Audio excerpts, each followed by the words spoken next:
Itu baru muncul suara-suara coklat konektif. Dia nangis sambil nunduk pertama. Oh.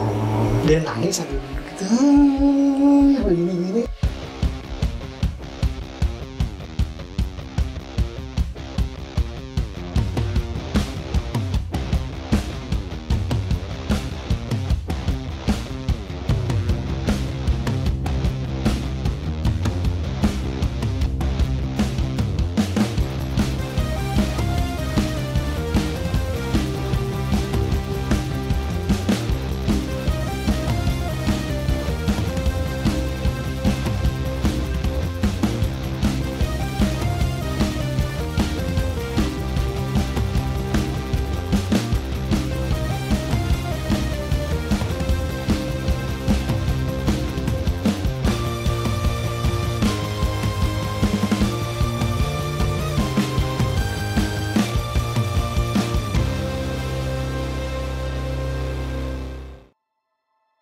Oke, selamat malam, selamat bergabung kembali dalam acara Radio Tengah Malam.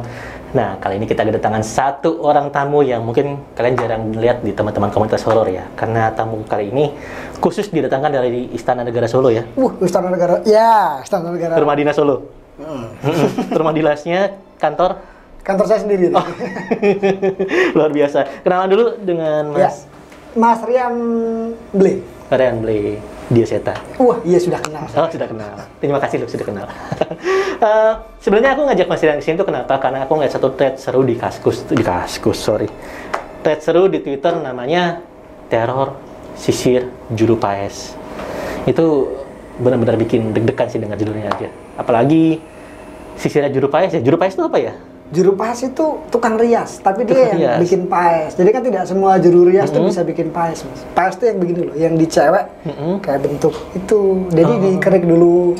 Oh iya. Itu baru dibentuk di gambar gitu. Nah, itu yang mungkin agak kurang dimengerti sama teman-teman ya.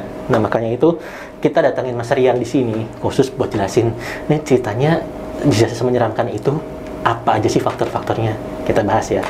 Gitu. Nah, pertama aku pengen nanya, ini cerita Mas Rian ini didapat dari mana? Cerita ini saya dapat dari teman saya. Dari teman saya waktu itu kita kebetulan KKN. Kita KKN, kita beda tapi kebetulan waktunya itu sama. Sama di bulan-bulan Agustusan lah pokoknya. Jadi kita barengan, cuma lokasinya memang beda. Beda. Terus di kesempatan itu saya pernah main ke situ, jadi saya tahu lokasinya seperti apa, terus yang dia gambarkan tuh saya paham banget karena saya dan teman saya pernah main ke posko dia. Walaupun kita beda, tapi kita tuh kan temenan di tongkrongan kita temenan. Dan akhirnya cerita itu saya dapat, terus saya ngomong sama dia, saya pengen denger ceritanya utuh dong, pengen tak tulis gitu. Dia bilang, boleh. Ya tapi nanti untuk lokasinya sebagainya, oke aman, kalau itu aman sih. Jadi tentang yang lain-lain memang semua disamarkan, terus kebetulan juga nama salonnya juga disamarkan, nama orang-orang yang di situ disamarkan. Tapi bahwa cerita ini memang diambil dari kisah nyata, tapi memang ada bumbu-bumbu yang sebenarnya untuk mendramatisir dan memperjelas emosinya ya. Iya. Oke. Berarti ini cerita dari temannya Mas Rian. Terus dan Mas Rian pun juga udah pernah ke sana dan tahu kondisinya di sana juga ya. Wah, luar biasa. Pantas saja waktu baca threadnya tuh kayak ngerasa, wah nih orang nih tahu nih lokasi kejadiannya nih. Gitu. Nah, tentang ceritanya sendiri mungkin bisa diceritain dari awal kira-kira secara intinya ceritanya ini tentang apa sih? Secara intinya ceritanya ini sebenarnya tentang KKN. Jadi memang kita kemarin dihebohkan dengan satu thread yang luar biasa. Yang jadi buah buku dan di film yang ya kita tahu lah KKN Desa Penari sebesar apa. Jadi memang itu saya ambil karena kebetulan di momen itu ada. Di posko saya pun ada tapi tidak sebegitu bombastis. Mungkin teman-teman yang nonton ini mungkin juga waktu KKN pernah ada seperti itu tapi tidak terlalu boom untuk diangkat ke permukaan.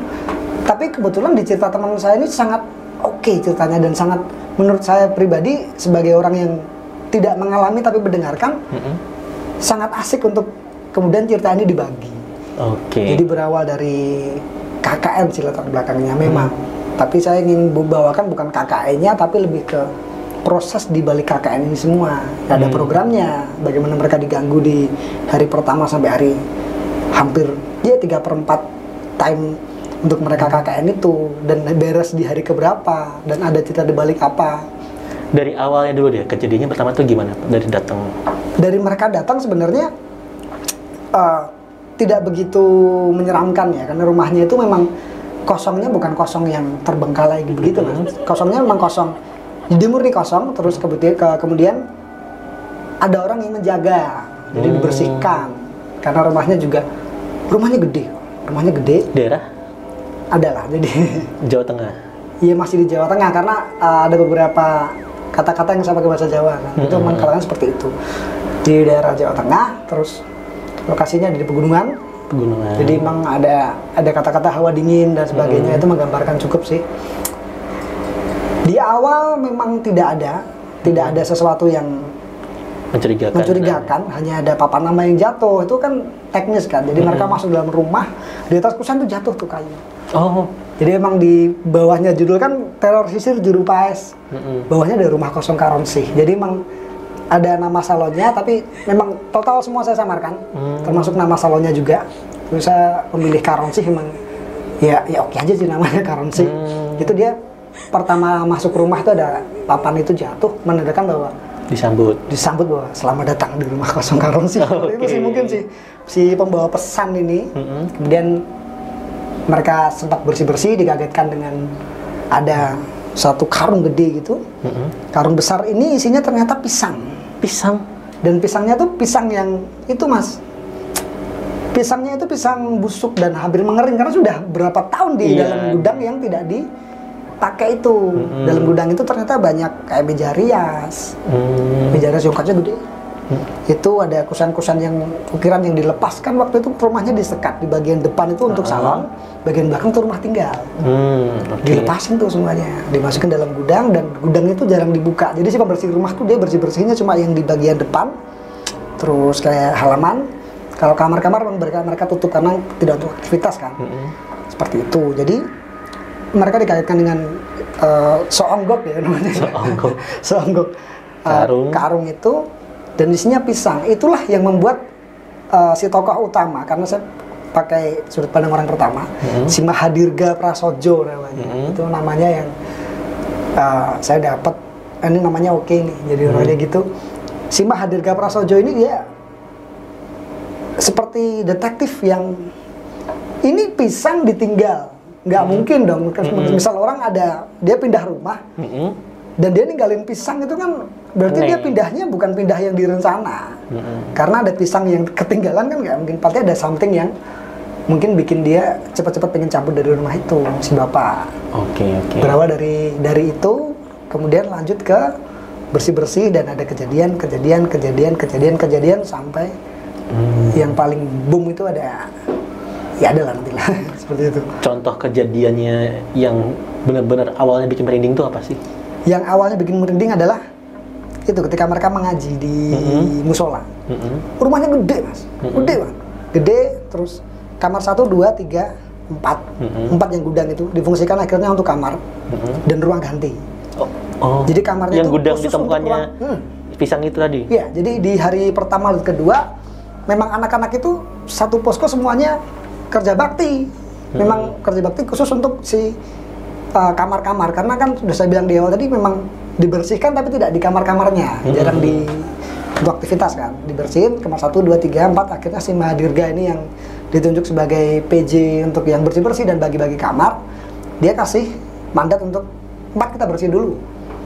Akhirnya dia mikir 4, ya siapa sih yang mau tidur di bekas gudang walaupun dia udah pel, udah bersihin, tapi difungsikan akhirnya untuk tempat ganti baju dan untuk tempat kompartemen untuk yang koper-koper.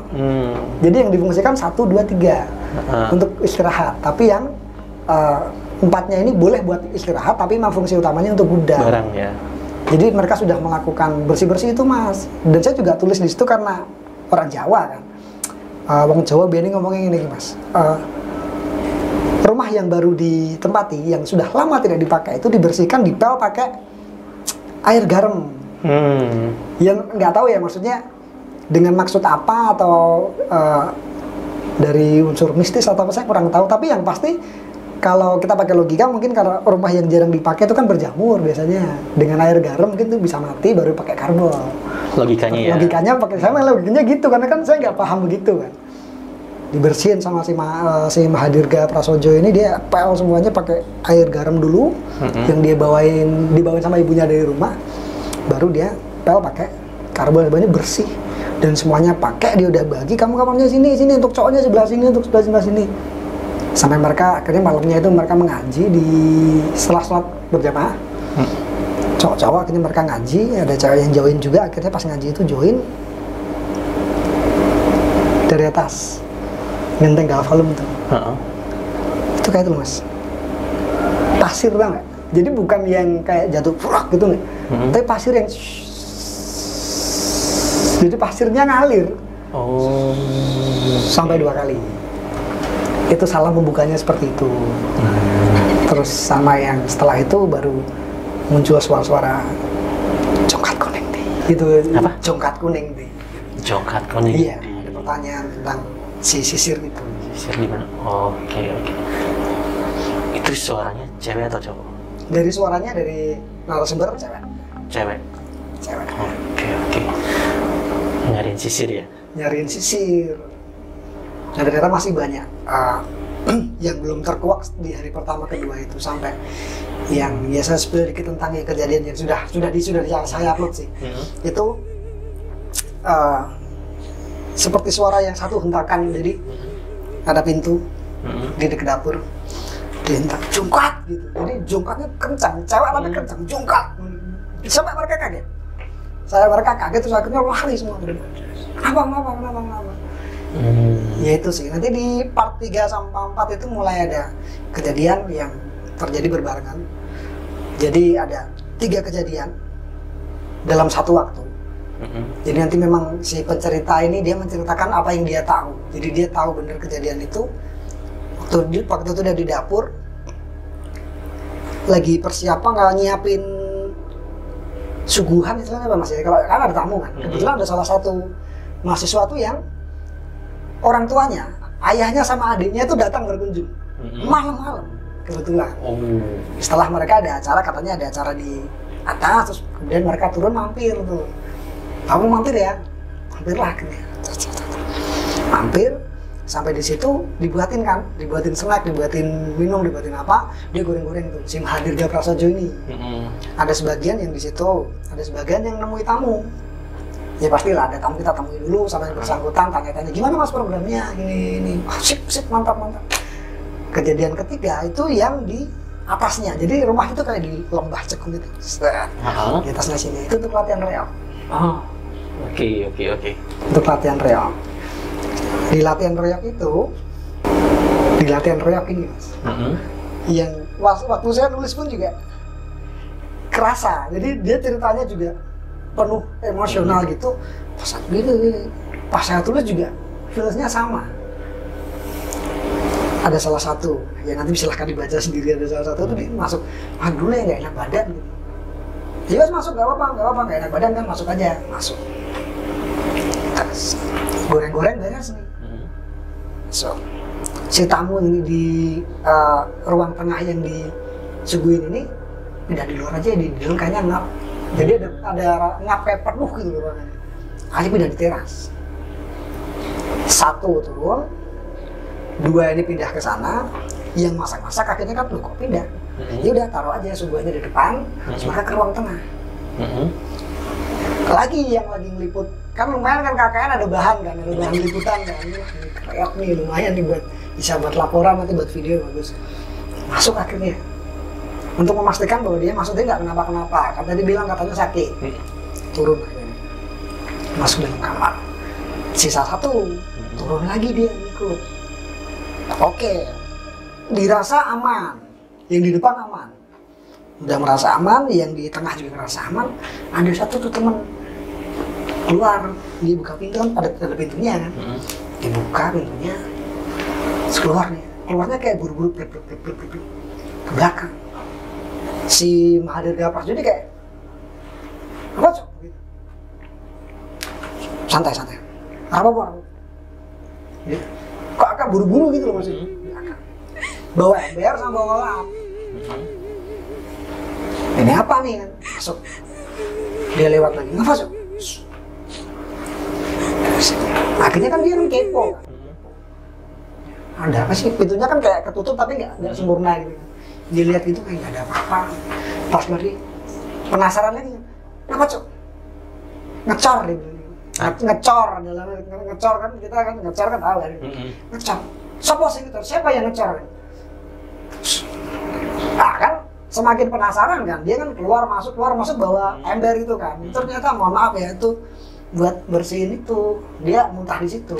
Oh. Dia muntah air gitu mas. Sama dia dibersihin, dibawa ke belakang dan karena ya mau gimana mas, mau dibawa ke dalam keadaan seperti itu ada tamu yang membuat itu tidak berani keluar karena di dalam dia nggak cuma muntah-muntah.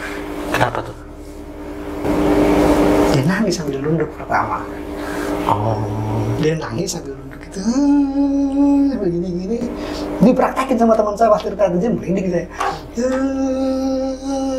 Senyum tapi dia nangis, nggak keluar air mata, nangis, udah diem, pas dia udah diem, muntah lagi. Jadi begitu terus, sampai pas agak cukup lama, jadi pas pintunya kan buat mundar mandir terus kan, akhirnya malah kebuka dikit gitu. Si Mahadurga Prasoja waktu itu saya namain Mamat di situ, dia akhirnya masuk dalam. Jadi ada. Nah, pas dia ini jadi ada dia mau ngomong tapi lihat dengan posisi dia sudah berdiri dan menari seperti ini. Dia berdiri seperti ini tanpa suara.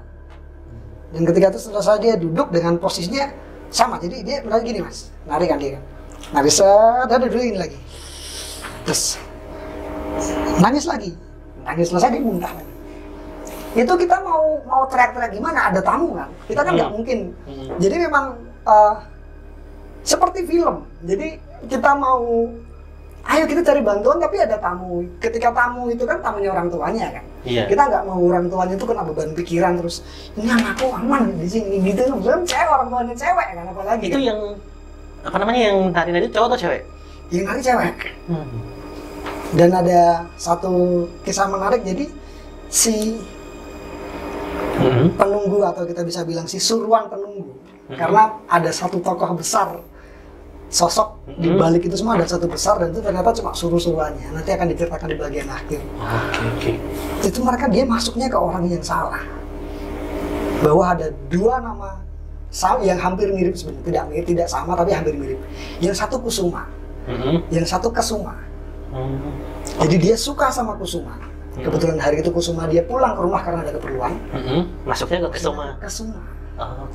Di orang yang salah, makanya dia cuma berjoget dan menangis karena dia memposisikan gue berhasil untuk masukin orang masuk ke dalam tubuh mediator, tapi nangisnya itu karena ternyata orangnya salah dan itu adalah kesempatan yang diberikan oleh si ini untuk yang mungkin pertama dan terakhir. Jadi dia ada rasa seperti, dan akhirnya setelah itu baru terornya akan lebih parah lagi karena si yang turun langsung itu dia murka, dia turun langsung, semakin heboh lah terjadi sesuatu di rumah itu.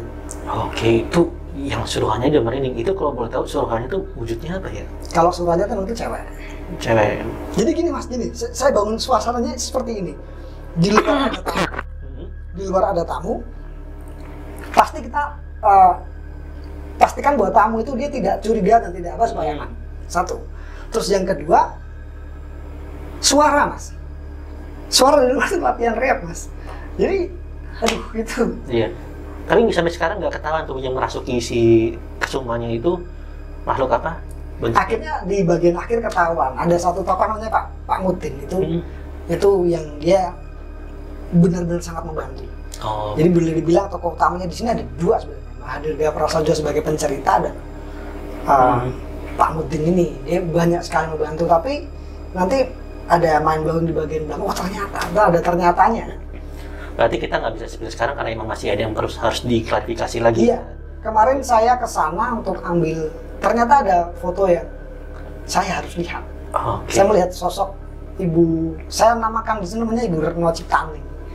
Jadi nama yang menurut saya oke dan mewakili Jawa. Tadi saya sempat ngeliat ini sih fotonya, cukup saya lihat ya. Cukup merinding juga. Nanti kita tampilin juga di video buat supaya kalian penasaran lihatnya kayak gimana sih. Lihat fotonya aja udah, bukan foto sih, lukisan. Itu lukisan. Jadi beliau dilukis oleh seseorang yang tidak akan saya ceritakan seorang itu siapa. Dia ada kata-kata yang bagus seperti ini. Aku tidak bisa memilikimu, tapi setidaknya aku boleh melukismu untuk pertama dan yang terakhir. Jadi sebelum bertunjuk tanding itu dia dilamar oleh suaminya yang sekarang dan akhirnya beliau Budi Retno meninggal. Itu beliau sempat ya ada salah seorang yang akhirnya harus mengikhlaskan cintanya dan patah hati gitu loh. Oke. Dan dia bisa melukis, dia bilangnya itu Kasih tak santai ya. kasih tak sampai. Jadi lukisannya itu memang benar-benar dilukis Pakai Jadi, hati berarti ya. dia punya arti di situ. Kalau aku nggak bicara cintamu, setidaknya bisa melukismu untuk pertama dan terakhir. Dilukis sketsanya sampai di rumah dia Rasain. lukis ulang, dan di lukisannya itu ada fun fact-nya juga. Bu Retno ternyata pernah cerita ke Pak Mudin juga bahwa lukisannya dilukis sambil menangis. Jadi ada beberapa guratan yang dihapus itu ketahuan banget. Jadi gradasinya si pelukis ini tidak pandai membuat gradasi, tapi dia dengan tatasan air mata gitu dia bisa bikin gradasi yang bagus. Ternyata Ada cintanya juga di situ. Lukisannya sedang menyisir rambut.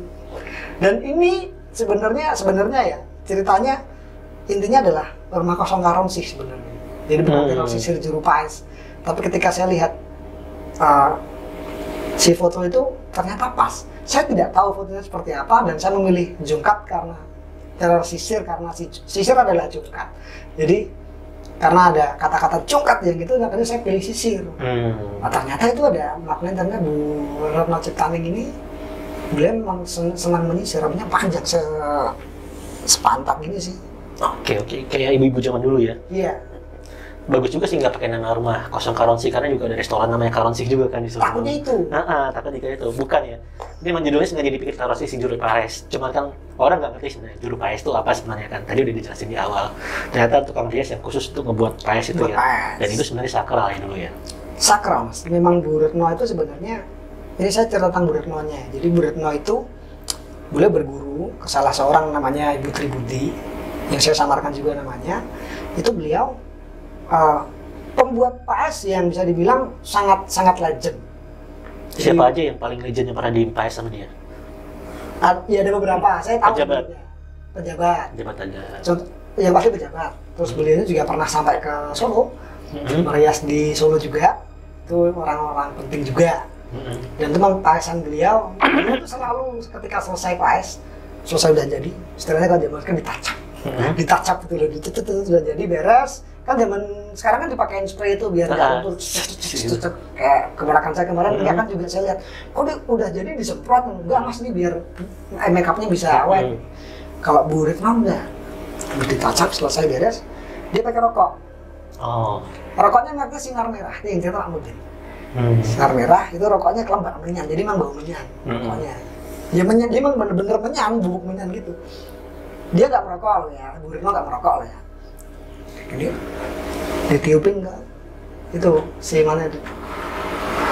Sampai 3 kali baru nanti beliau si rokoknya ini dikasih di pecok bakal apa ya yang namanya itu, yang sajen itu ditaruh di belakang pelaminan.